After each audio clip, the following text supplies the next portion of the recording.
Pascal Gana. Oui, Monsieur le Président, je ne vais pas me livrer à la joie malsaine de vouloir vous faire porter la responsabilité des conséquences de la gestion de l'ancienne majorité. Simplement, durant la campagne électorale, souvenez-vous, il y avait quand même un élément qui existait déjà avant le rapport d'Ernst & Young, c'était le rapport de la Chambre régionale des comptes. Et il me semble que vous l'avez quelque peu passé sous silence. Et je vous l'avais déjà redit ce matin, je le redis maintenant concernant ce débat. Il me semble que sur les finances de notre région, et particulièrement sur la capacité à la fois de désendettement et d'investissement, je reviens toujours à ce qui reste une question à laquelle vous ne répondez jamais. Comment financerez-vous les équipements collectifs indispensables à votre grand projet que vous avez quand même en commun avec la gauche et avec l'actuel gouvernement de Notre-Dame-des-Landes? Objectivement, comment allez-vous financer dans ces conditions le franchissement de la Loire, etc., etc. Je reviens là-dessus parce que ça me semble une question de bon sens, une évidence, et je n'ai pas de réponse à cette question. Voilà pourquoi je vous la repose et je pense que je vous la reposerai tant que vous n'aurez pas donné de réponse. Par contre, nous approuvons votre volonté un peu tardive, vous auriez pu le dire plus tôt peut-être, qu'il était nécessaire de faire de telles économies. C'était notre point de vue.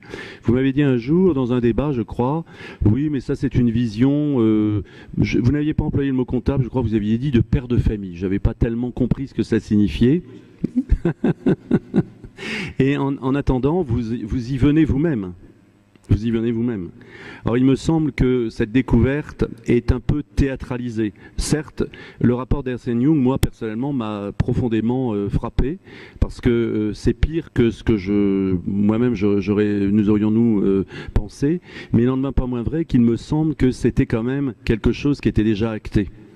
Et le seul reproche que je vous ferai dans cette histoire, c'est que vous avez semblé vouloir repousser au plus tard la reconnaissance des faits, peut-être pour des raisons politiques, peut-être parce que vous étiez en campagne électorale, peut-être parce qu'une prochaine campagne électorale arrive, je ne sais pas. Je vous pose la question. Moi, je reviens toujours à ma question essentielle. Comment financerez-vous les équipements de plusieurs milliards d'euros qui sont nécessaires si par hasard les électeurs donnaient un quitus au projet de Notre-Dame-des-Landes? Car là, ce serait aussi des engagements cachés. Ce que vous avez reproché à la gauche, implicitement.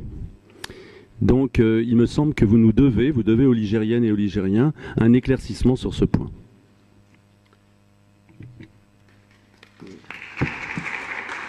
François Peintre répondra plus concrètement. Je vous rappelle que le contrôle de la CRC, le rapport, c'est 2013.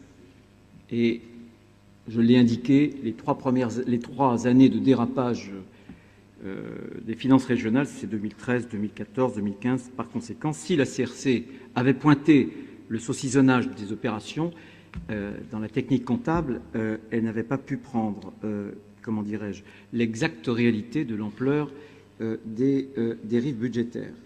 Et sur Notre-Dame-des-Landes, c'est 40 millions notre part, si ce que je souhaite.